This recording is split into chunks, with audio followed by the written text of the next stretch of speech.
Assalamualaikum warahmatullahi wabarakatuh.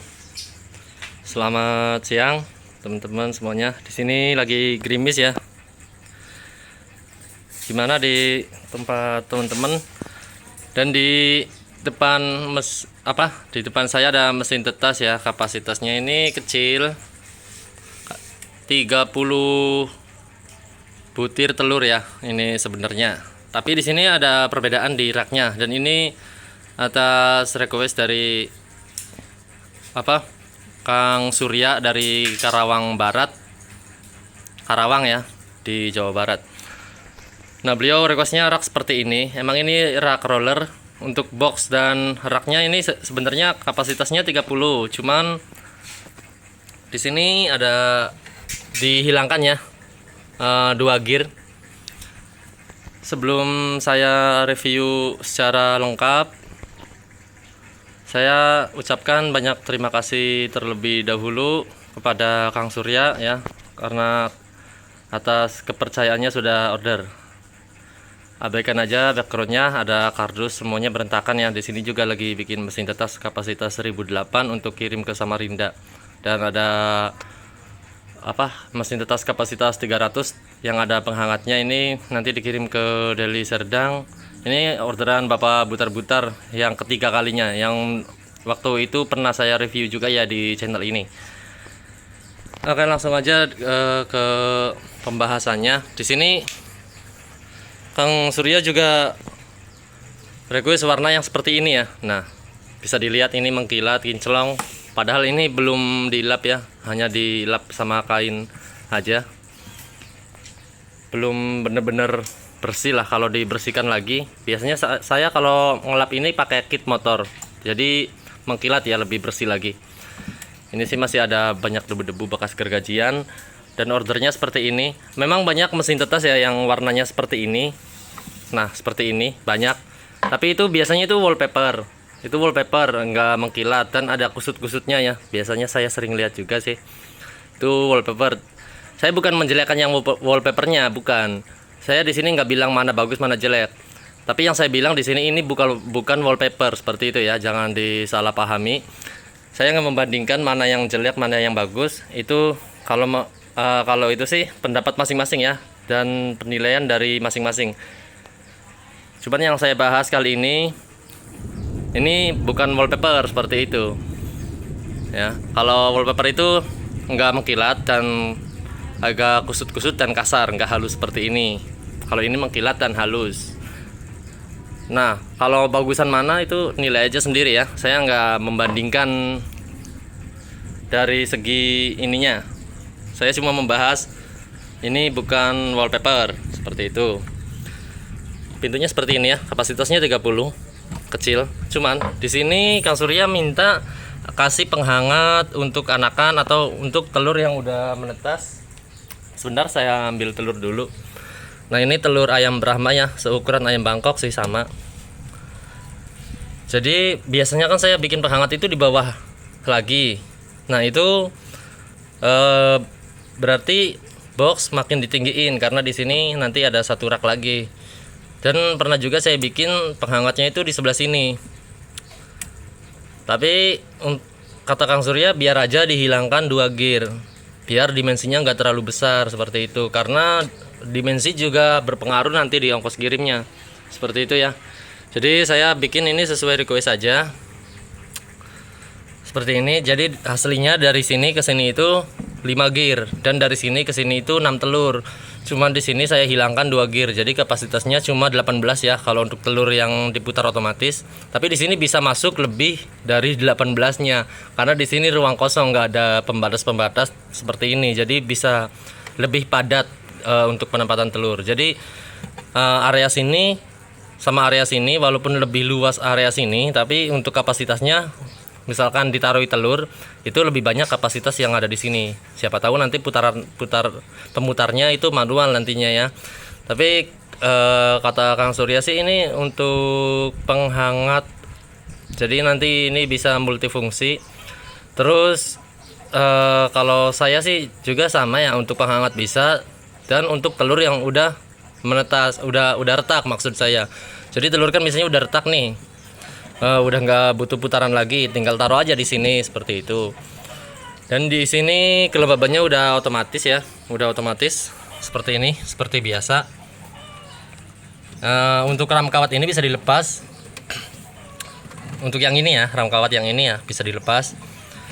Ini dikasih ram kawat seperti ini, biar ketika ada yang menetas nanti nggak jalan nyemplung ke air sini. Jadi ini tertahan ya sama ram kawat. Tapi untuk kelembaban yang disemburkan dari alat sana, yang di bawah sana itu masih tetap bisa menembus ke atas ya. Jadi untuk anakan tetap aman, tapi untuk kelembaban itu tidak ada pengaruh. Tetap bisa berfungsi secara normal atau berfungsi sebagaimana mestinya ya. Walaupun ada ram kawat, ini enggak berpengaruh untuk kerja alat pelembab. Untuk di sini di atas ini ada termostat dan hygrostat. Termostat ini yang di atas, angka di atas sebagai pengontrol suhu, hygrostat ini yang di angka bawah ini sebagai pengontrol kelembaban. Di sini untuk setting suhunya, di sini untuk setting kelembabannya.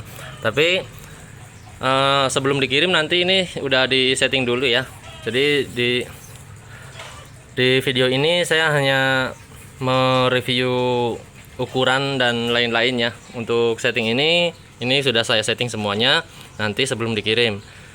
Ini juga saya setting dulu sebelum dikirim ya. Ini emang belum di setting semua sih ini. Yang penting ini udah kita tahu ya, udah berfungsi semua. Untuk pemutarannya di sini pakai timer. Ini timernya merek Omron. Dan ada output ke sini, ke rak. Ini kabel ini ke rak ya. Jadi rak ini bisa dilepas sebenarnya. Udah dibahas juga sih di video sebelumnya. Cara ngelepasnya tinggal cabut soket ini. Jadi ini di sini ada soket penyambung kabel. Tinggal dicabut, terus raknya dikeluarkan. Kalau ini permanen nanti raknya nggak bisa dikeluarkan ya, karena nyangkut sama kabel. Untuk pemutarannya sama ya sebenarnya ya. Di sini pakai rak roller seperti ini. Dan ini mesin tetasnya hemat daya, hemat energi, hanya pakai satu buah lampu. Tapi satu buah lampu ini bisa mencukupi suhu untuk di dalam ruangan mesin tetas ini. Jadi nggak tekor ya sebenarnya ya, walaupun satu lampu. Di sini ada ventilasi samping ya, ini ventilasi, dan di sana juga ada ventilasi. Dan karena ini boxnya kecil, di belakang saya nggak kasih ventilasi karena takut berlebihan nanti kelembabannya malah tekor. Jadi ventilasi itu tergantung dimensi sama dimensi boxnya ya, tergantung dimensi dan tergantung kipas gitu. Jadi walaupun dimensinya besar, kalau kipasnya banyak itu sebenarnya ventilasi nggak terlalu dibutuhkan banyak-banyak ya. Di sini ada sensor. Ini alat yang menangkap suhu dan kelembaban. Ya karena di sini lagi gerimis, ya, hujan. Ini kelembabannya masih tinggi karena di bawah juga sudah saya kasih air untuk mengecek alat pelembabnya. Alat pelembabnya seperti ini yang terapung ya. Nah, ada kabelnya nyolok di sini. Ini adaptornya buat alat pelembabnya itu sendiri. Dan di atasnya itu ada kipas transparan, nanti ada LED-nya kalau ini nyala. Ini juga ada LED-nya kalau nyala, warna biru. Nah, untuk cara kerjanya seperti ini, saya on-kan manual dulu ya. Saya on-kan manual. Jadi ini bisa di on atau off ya. Dengan cara memencet seperti ini. Bisa on, bisa off ya. Nah, saya on-kan dulu coba seperti ini. Nah, ketika kelembaban kurang, alat ini akan mengeluarkan kabut pelembab seperti ini ya, seperti asap. Bisa dilihat di kamera ya. Sebentar saya lepas dulu ram kawatnya. Nah, seperti ini. Ketika kelembaban kurang di sini akan aktif secara otomatis dan mengeluarkan kabut lembab dan diratakan sama kipas yang ada di atasnya. Nah, seperti yang tadi saya bilang, kipas ini transparan alias warnanya itu bening dan ada LED warna birunya di kipasnya kalau nyala ya, kalau aktif. Jadi kelembaban kurang ini akan aktif dan dibarengi sama kipas. Jadi ketika ini mengeluarkan kabut lembab akan diratakan sama kipas ke seluruh ruangan. Tapi di sini juga ada satu kipas ya. Nah, bisa teman-teman lihat itu kipas. Itu kerjanya bareng sama lampu. Jadi dia tugasnya sebagai perata suhu. Ketika lampu nyala itu juga akan aktif. Ketika lampu menyuplai suhu atau mengeluarkan suhu hangat ya, akan suhu hangat tersebut akan diratakan sama kipas yang ada di sana ya, yang warna ini. Ya seperti itu. Terima kasih untuk Kang Surya yang dari Karawang. Kalau ini enggak ada halangan, insya Allah akan dikirim hari ini juga ya. Berhubung sekarang lagi hujan ya, tuh lagi hujan. Nanti kita akan coba nanti ya. Ini saya sementara nunggu hujan, saya packing dulu sebentar pakai packing kayu dan kardus ya. Jadi untuk warnanya saya kembali di tahun 2019 ya, pakai warna ini 2020. Jadi warnanya ini mengkilat bagus sih, walaupun sebenarnya ini untuk biaya produksinya ini lebih mahal, tapi nggak apa-apa, saya samakan aja harganya kayak yang warna di belakang ini. Nah ini. Oke, terima kasih juga untuk teman-teman yang udah nonton. Terima kasih. Assalamualaikum warahmatullahi wabarakatuh.